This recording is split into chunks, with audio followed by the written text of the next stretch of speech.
Everybody, and thank you for tuning in to the Silly Goose Sports Talk. I am Big T.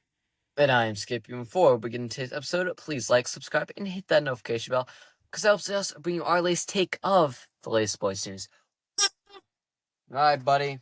Redhead's gone. Redhead's dead. He's school. He's been drowned in the homework. God rest his Again. soul. Again. Oh, and I'm alive this week.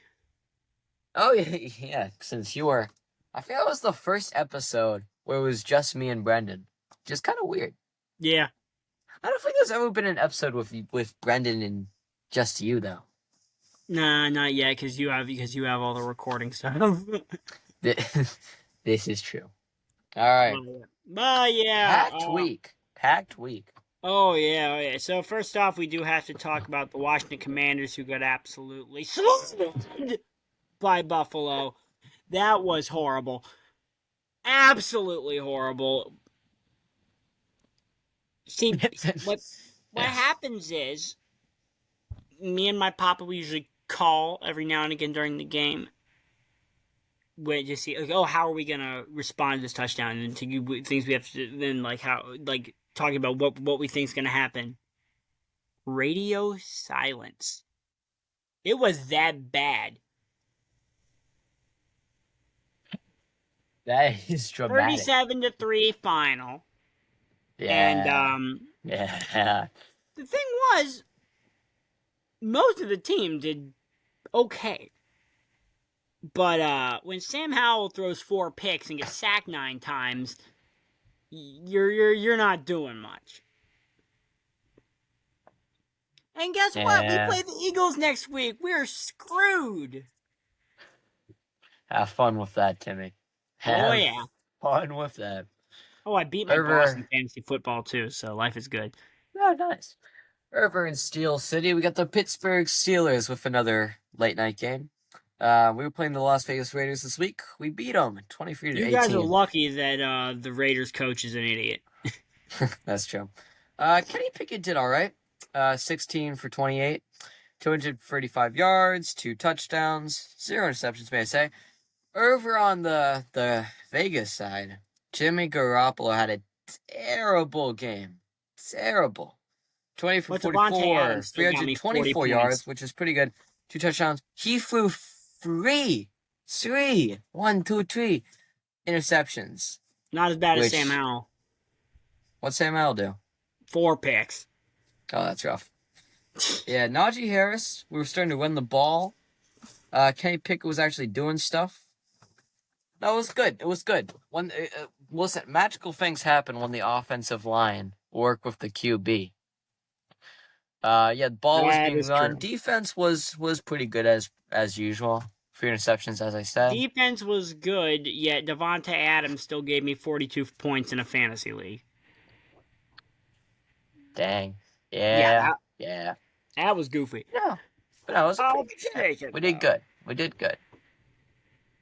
I mean, it was getting a little scary towards the end since it was 11:30 at night, and they scored 11 points in the 4th quarter, which is just how every Sunday night should be ended. But yeah, it was a good game. It was a good game. I fell asleep during the 4:30 game window. Every single time last 2 weeks when I watched the game, I keep falling asleep during the 4th quarter, and it kills me every time I wake up. I fell asleep during the end half of the 4:30 games. How'd you do that? When you work as many hours as I do, you can fall asleep to anything. Yeah. And then I wake up in the middle of the Sunday night football game, and I'm like, wait a minute, there was a NASCAR race today. Did we win? Oh. Speaking of NASCAR, William Byron got the win on Sunday after overtaking Bubba Wallace on a late race restart. Kyle Larson had a really big shot at winning, but then he ended up getting loose under Wallace's car. Something in the aerodynamics of the car just didn't work. He got under him, and then the angle which he was there pulled the air off the spoiler, spun him around, and smacked right into the wall, ending his day. And Byron gets the win. Let me pull up the good old playoff bracket. Well, not bracket, it's their thing. But yeah, as they stand right now in the playoff standings, you got Ross Chastain's plus 12, Keselowski plus 8, and Kyle Larson, who's one of the championship favorites, is only 2 points above the cut line going into Talladega. Under the line, you got Bubba Wallace minus 2, Tyler Reddick minus 3, Ryan Blaney minus 11, and Kyle Busch minus 17. You have 3 heavy hitters being really, really, really vulnerable right now. Yeah. Going into the 2 biggest wild card races of the entire year. You got Talladega, which I don't know. I know you don't have much NASCAR knowledge, but you believe me when I tell you Talladega is going to be. I can't say the word.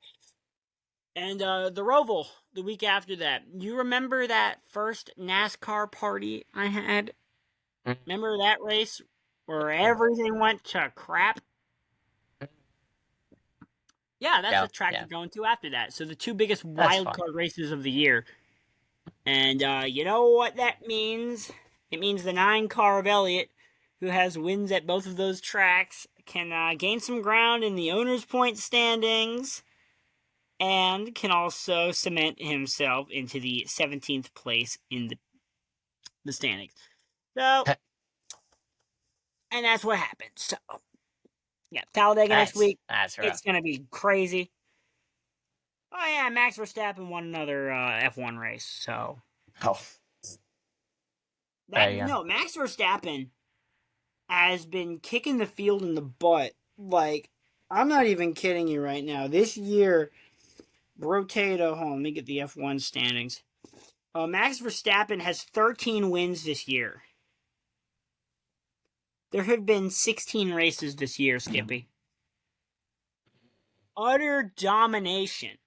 Yeah. This is the thing that Mercedes was doing a couple years ago, and now Red Bull's doing the same thing. And ironic that I'm now chugging a Red Bull every day because I work so many hours. And no, but speaking of Red Bull, I'm gonna keep this tangent short. But going to the Wawa at 4:15 in the morning to pick up a Red Bull before work. Me and the night guy at Wawa. Me and him are bros. Do you guys recognize each other when you come in? Yes, it happens so often. That's really funny. Like, hey, how you doing? Really, he's like, how you doing, buddy? And he's like, when you gonna come here and give me a sandwich? And I'm like, we don't open till 6, man. I'm sorry. And he says, he knows you work at Chick-fil-A and stuff? Yes, I have my Chick-fil-A stuff. Oh, that's really funny. I have the hat. I have the shirt. Got the name tag. Okay. The specialty belt that they have, work pants. Right. And I got these work clogs. The work clogs have become my primary shoes, if you can't tell. All right, there you go. Anything else for NASCAR? Anything else for racing? Other than the fact that Talladega's next week, we don't have anything else, but we do have a lot of college football coming up. College football. All right, we can start with the Penn State. We continue our beautiful winning streak because we are 6th right now. We beat Iowa Hawkeyes 0-31. Beautiful. Drew Aller played well, 4 touchdowns, 166 yards, 5.47. Rushing was looking great, 72 yards by Katrin Allen. It was just a good-looking game. Yeah. I can't complain. And the other realm of things, Virginia got beat by NC State 24-21. They're, what are they now, 0-4? Yeah, they're 0-4. It's a nice losing streak. The opposite Virginia of the Penn Tech State. drops to 1-3, losing to Marshall. But speaking of Marshall is having a really good year. Marshall is now 4-0, I believe. And who else is 4-0 is none other than the Maryland Terrapins, who beat the Michigan State Spartans 31-9. This used to be a Michigan State was always a pain in Maryland's spine, and Tulia Tagovailoa went 21-36, 223 yards, 3 tutties and 1 pick. He had let me see, and then he ran 37 yards and a touchdown. Other than that, not really anyone that really stands out in the receiving category, other than Ty Felton, 3 receptions, 67 yards for a 22.3 average. That's pretty good, I dare say. So the Terrapins are now 4-0, and next week will be probably not one of the biggest tasks this week. They gotta play Indiana. That'll be at 3:30, and then they face off against Ohio State, which I'm not gonna say I'm picking Maryland, but I if Maryland loses, I don't think it'll be by a million points. Speaking of a million points, though, we missed this when we talked about NFL. We didn't talk about the fact that Miami Dolphins put up 70 points on the Oh, Dolphins. yeah. We Well, I do was need going to to talk talk about about that in that real Potato quick. of the Week. Okay, we'll bring that up later then. All right, but yeah, that's pretty much all we got for college football this week. We do have a little bit of baseball going on, and a little it bit of is baseball. crunch time. Yeah. Well, before we go to crunch time, we can talk about the people who are not crunchy at all. First up, the Nationals. We had a 3-game series against the White Sox. 1-1, lost 1, and then we won another one, which is very nice. Then we also went against the Braves in a 4-game series, where it looks like we won 1 and lost 3, which is rough. Right. We And then currently tonight have they played 69 to against 88. And then tonight they played against the Baltimore Orioles, who the Orioles in their own right, they had the past 2 weeks have really not been it. They had that crucial 4-game series against the Rays, which they split. Then they ended up beating Astros in a 3-game series. Then they split with the Cleveland Guardians, and then today they played the Washington Nationals and had a 1-0 final. The Orioles win it, and that now brings the Orioles' magic number in the division down to 2, which means the night of the day that will be recording, the Orioles have a shot to clinch the division for the first time in a long time. Yeah. I guarantee you, and my boss currently will be they are the work watching that. second best team in the MLB, Yeah, right? 3 games behind the Braves. League. Yeah, as we stand right now, the Baltimore Orioles are currently 98 and 59. So, the Orioles looking really, really good right there. And if they clinch it against the Nats, I don't know, it'd be kind of like a passing the torch for an unexpected World Series run, maybe? Maybe. I don't want to get too confident, but I think the Orioles have a legitimate shot to make the American League Championship. And if they play their cards right, they could be in the World Series. Now, I'm going to be honest with you, I do not see them beating the Braves. I don't see anybody beating Atlanta this year. I got the Braves winning, no matter what. Yeah. But speaking of, we will have our MLB playoff predictions coming soon, right? With apparently, we're going to have a kid named Joss on because he wants to stop bothering me. Oh, is this the Blue Jays enthusiast, right? The Blue Jays fan. I don't know if he's listening, but if he is, he'll probably be on soon because he won't shut up about coming on. But yeah. All right. Before we finish off here, we have the Pirates, who had a rough week, to say the least. We had a 3-game series against the Cubs. The first game that we played against them, we lost 1-14, which was rough. Then we came back, we beat them 13-7, and then we also beat them again 8-6. Then we had a great series against the Reds. I'll talk about them more in Potato Week. Oh, that one game. Pirates won against the Reds. They won with a great comeback against the Reds, and then they lost 1 to the Reds. Currently, they're playing the Phillies, and then they'll finish off their season against the Marlins. It's been all right year. We were great in the beginning. They started off so well that I'm disappointed they fell off. It is really sad. They'll probably be ending with a 76 and 85, somewhere around there. Somewhere in that ballpark. Color that 74 and 83, they'll be fine. They might almost break even, but they're not gonna make it to 500. Unfortunately, but it is what it is. We had a great start of the year. It's a disappointment that they couldn't pull it off. They're the Buffalo Sabres of the MLB. You know, the Buffalo Sabres in hockey, they always get off to a really good start and then they just fall off. Mm-hmm. I don't know if the Buffalo Sabres are still a joke. I haven't followed hockey since the Caps missed the playoffs. Yeah. But all right. But yeah, other than that, we do have some jokes going on. What are those over here? No, Brendan's not here to not laugh at him. So give it your best shot. Oh, hold on. I completely forgot this segment existed, as I always do. I got something that I can't even tell you on the show. Demi, what do you call a well-balanced horse? What? Stable. Demi, what do you call an angry carrot? What? A steamed veggie. These are classic. R.I.P. boiling water. You will be missed.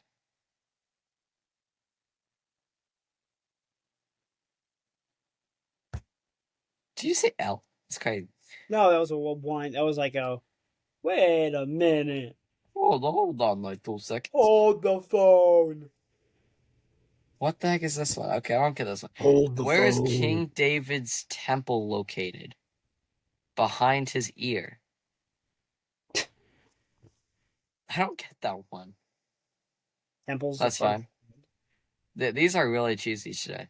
We're gonna finish off with a classic. What does corn say when it gets a compliment, Timmy? What does it say?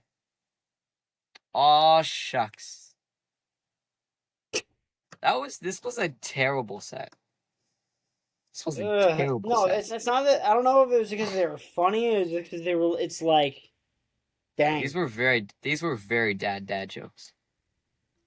Those are grandpa. Yeah, these were grandpa jokes. But like yeah, Grandpa other Rock. than that, there's Dad not Rock. really much to talk about other than your potatoes this week. What's going on over there? All right, first we talk about the. We know a couple Dolphins fans. They were very excited this week. Denver Broncos, fourth in the AFC West. They played against the Miami Dolphins. They were going into it good. Well, not great, but because they're 0-4, but they're not 0-4. They're 1-3. But they were playing the Dolphins. The Dolphins, I think they were right behind the record. Started off 7-14, not great. Then the Dolphins put up another 21. They put number 40. They put up 14. Then the fourth, they put up another 21, making this game a 20-70 demolition of the Broncos. Yeah. The Miami Dolphins just killing it.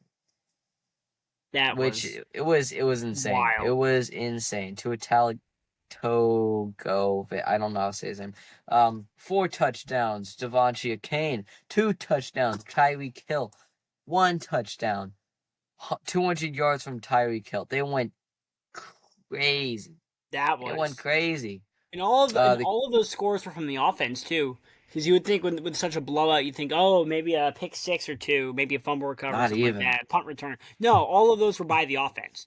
23-26 catch attempts, which is crazy for 309 yards.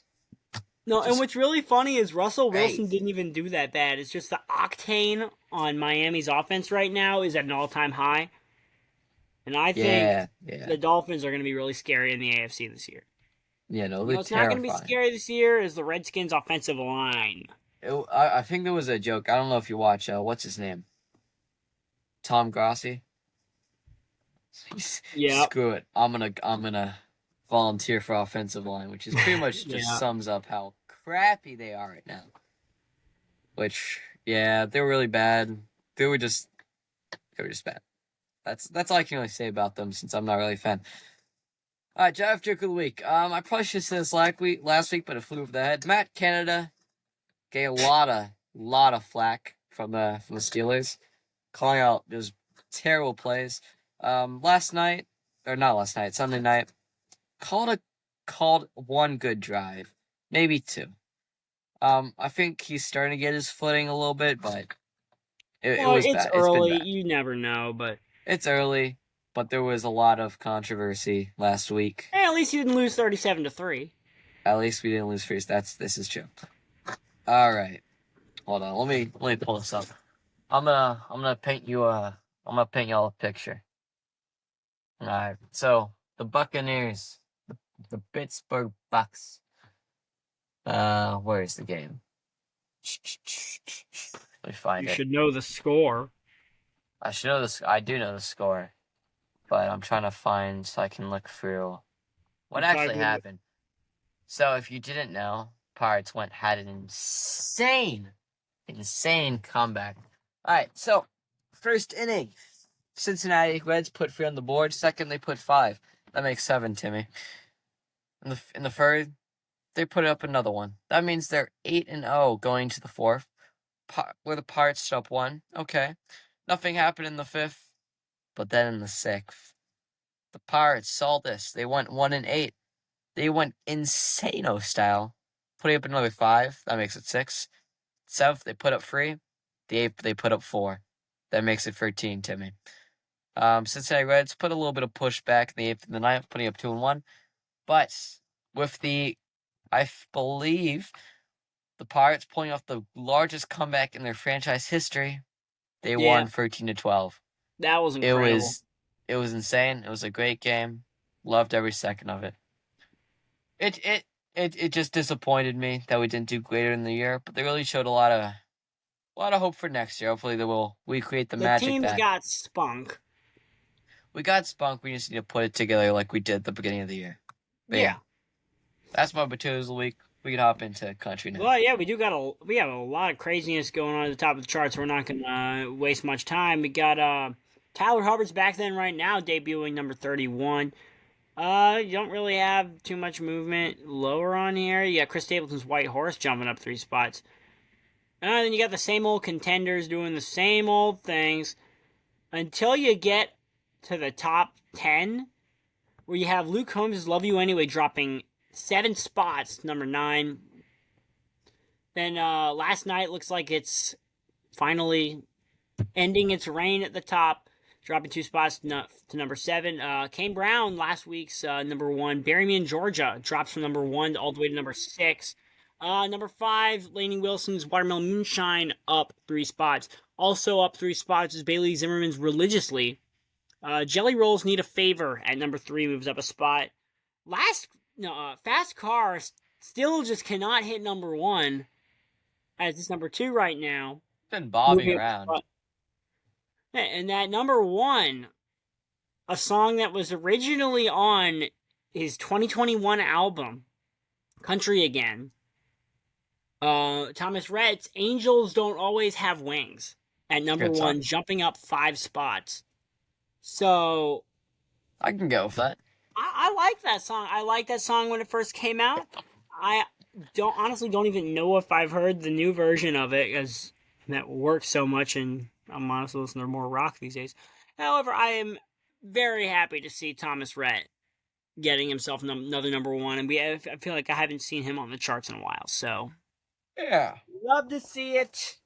You love to see it. Now, what would you say your mighty honker of the week would be, Skippy Boy? Well, I've been doing a little deep dive into film recently, especially new favorite movie, Goodfellas. So I'm gonna rip a song straight from it, Somewhere Over the Sea. Good song, listen to it. That'll probably be ripped straight from Brennan, as that's also a very classic song. Let me think as a redhead real quick. It's a very traditional redhead song. Cotton Eye Joe is Brennan's song of the week. I thought you were gonna do the Ginger Anthem. Wow. That's every week. But today, this week, for the Big T's album of the week, I gotta go Chief by Eric Church from 2011. Okay, nice. Honestly, looking back, I didn't realize how many bangers were on this one. You got Drink in My Hand, Creepin', Homeboy, Springsteen, which is easily the best Eric Church song and probably one of the greatest songs of the decade that I go back to time and time again. So, okay. I had to give that album some love. So, good on it. Nice. Is anything else we'd like to cover this week, Skippy, my boy? No, I think that's just about it. I believe, let's we'll see what we'll see what the next week brings. I believe it's gonna be the last week of the MLB regular season. So Yeah. be prepared for the Blue Jays fanatic to come on for a little spin-off show. So show up for that. But with that, that's all we have for you folks. So we'll see you all next one. Keep on honking.